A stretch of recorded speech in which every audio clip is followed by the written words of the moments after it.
Hey, what's up guys, Flick here, and welcome back to another episode of the FIFA 16 West Ham career mode. I've got to apologize for not getting one of these episodes out sooner. First I got sick, then I had final exams, and now I'm recovering from surgery. Don't worry, it's nothing serious, but I'm not going to be able to have face cam on these episodes for the next week or so. They will be returning though, so I hope you guys don't mind too much. But today, we've got a very exciting episode. First off, we got an away game against Everton. Then midweek, we've got an away match against Crystal Palace. And then we get into the knockout stages of the EuroLeague against Villarreal, also an away match. All these matches are going to be away matches. That's why I'm not going to simulate it. And I'm really excited to get into some knockout stages of the EuroLeague. We've got a difficult month in February, but let's get into it.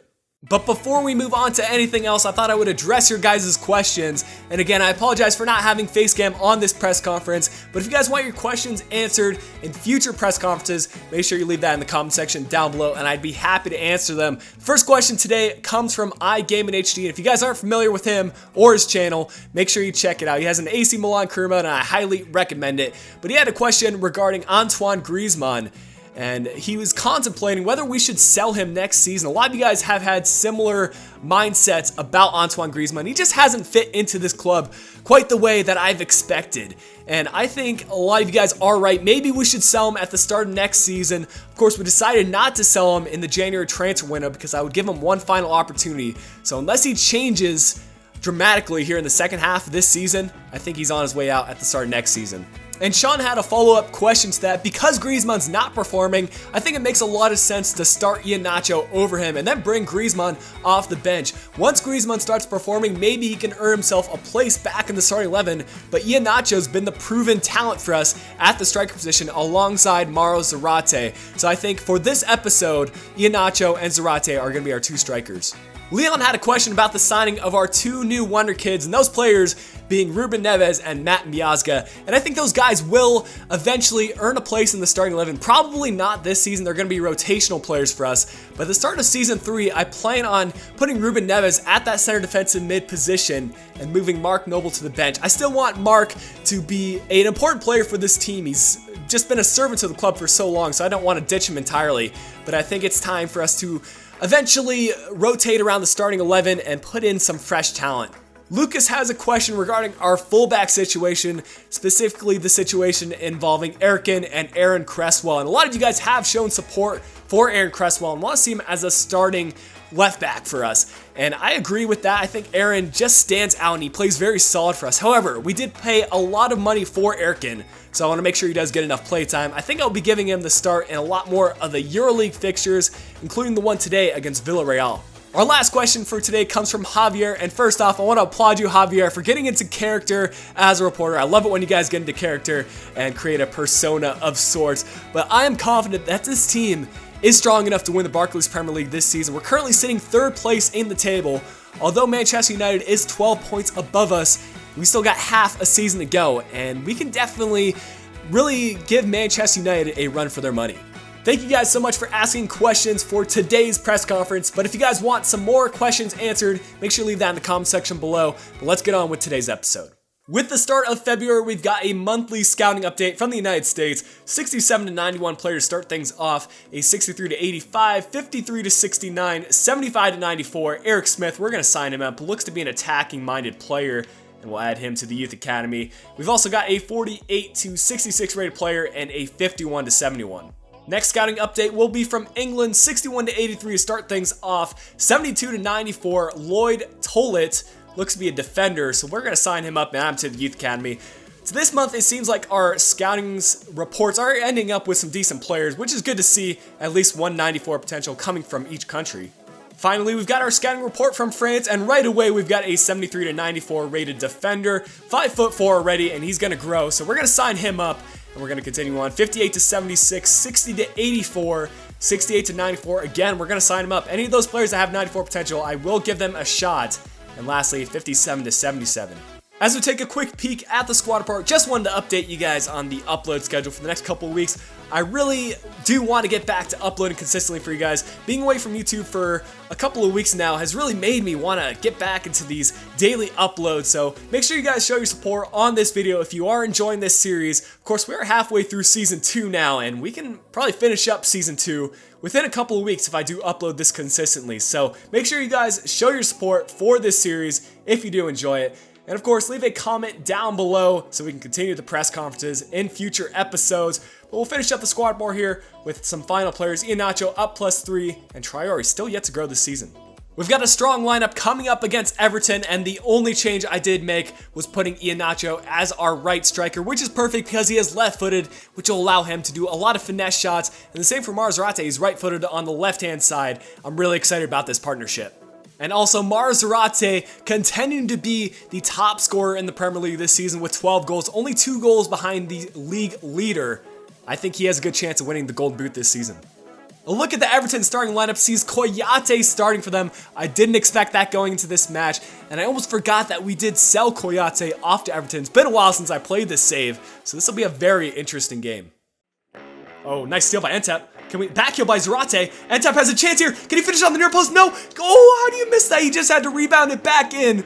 Tim Howard was on the ground. Entep just had to smack it into the back of the net. Unlucky stuff at the start of the game. What was Entep doing?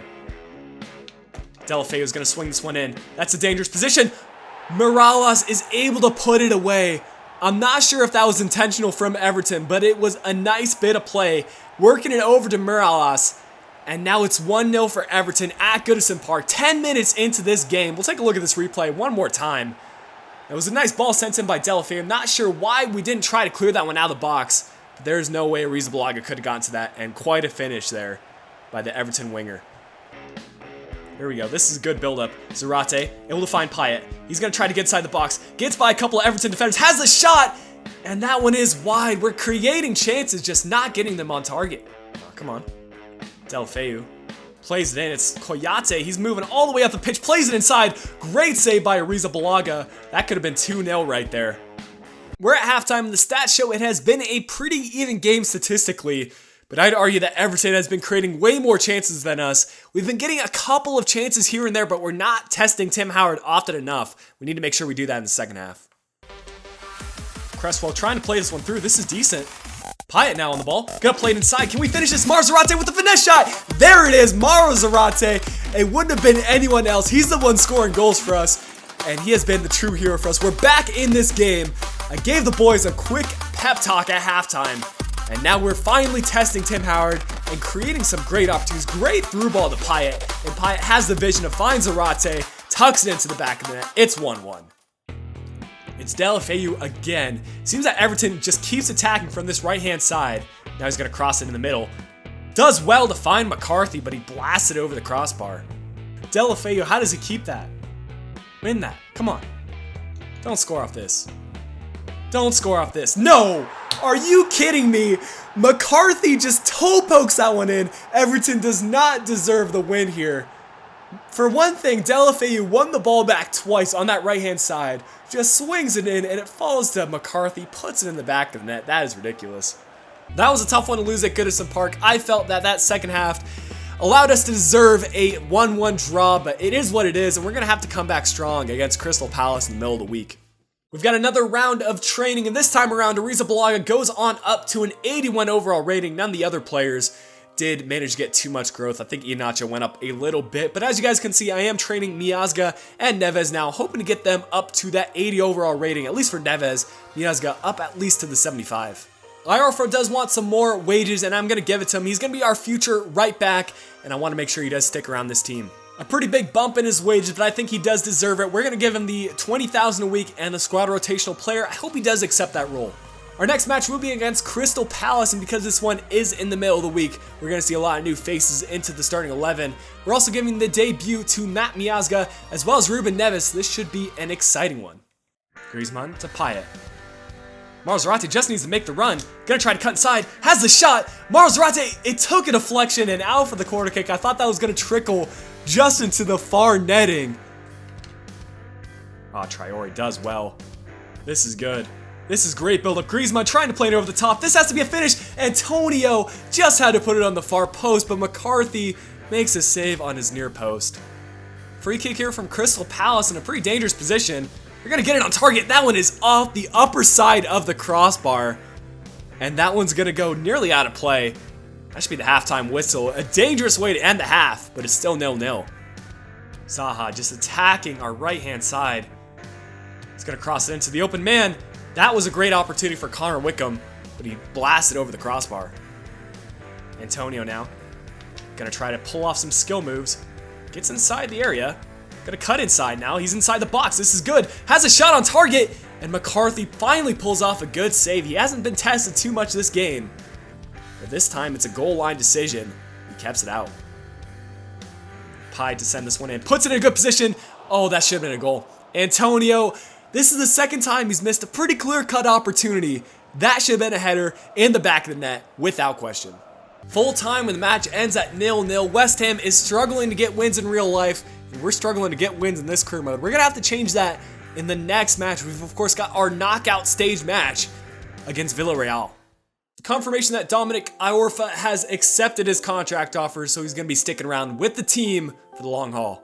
This FA Cup fixture against Stoke City popped up in the middle of the week, and because they're not in the best form, I did decide to simulate this one, and it's maybe a good choice that I did, because Shaqiri picked up a red card in the 5th minute, and Griezmann finally gets a goal. That's something we've been waiting for, and that's probably the best bet for us, for Griezmann to get a goal in an away match like this, in a simulated match. So hopefully he can continue that form in the matches that we do play, and despite it being an away match, we're still doing all right. Here in the 80th minute now, we just got to hang on, and Griezmann does get a second goal, so 2 goals for Griezmann, and a 2-0 result for us.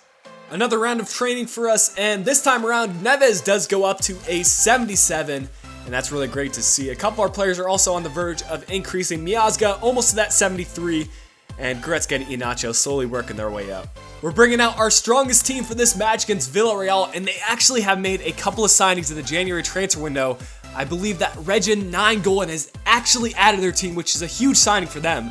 It's going to mean that they're going to be a difficult opponent for us.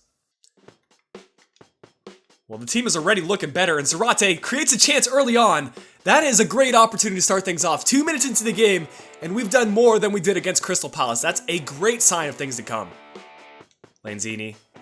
Zarate plays it inside. This is good build-up. Iheanacho fighting Payet. Can he finish this? Payet has the shot right at Asenio. You gotta do better there. Waiting for the run. Sees the run, and now it's Mauro Zarate. Please do something. Cuts inside. Plays it through. This is it. Just has to be a finesse shot by Payet. Again, right at the keeper.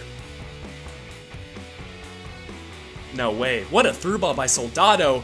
And it's going to be 1-0 for Villarreal. They deserve that goal. We should have really put our chances away earlier in this game, because now we're in trouble away from home. I want to get a couple of goals in this game. We're at halftime, and I don't know what to say. We're creating some chances, but they're not very good opportunities. We're shooting them right at the keeper, whereas Villarreal are passing it around, and they created a very nice goal and are dominating possession. So we're going to have to find a way to get on the counterattack, or maybe even hold a bit more possession. Iheanacho able to find Zarate. He's going to cut inside. This is good build-up. Zarate just have a hit. And finally, he puts it into the back net. Mauro Zarate is the one to step up for us. He was the one to create a goal in our first game. And just a nice finish by him. He cuts inside, gets it on his right foot, and puts it away. Beautiful finish. Oh, good ball. Beautiful bit of play right here. It's Mauro Zarate away from all the defenders. Gonna cut it across. Play it inside. Just has to be a finish. Keeper must have gotten a piece of that. Well, there's a full-time whistle, and we get a 1-1 draw away from home. Not a bad result. We could have done better, but I'll take that as we get into our home leg of this EuroLeague fixture. But guys, I hope you did enjoy today's episode. If you did, make sure you leave a like down below. Subscribe if you're new to the channel. And until next time, this has been Blake. I'll be talking to you guys again soon.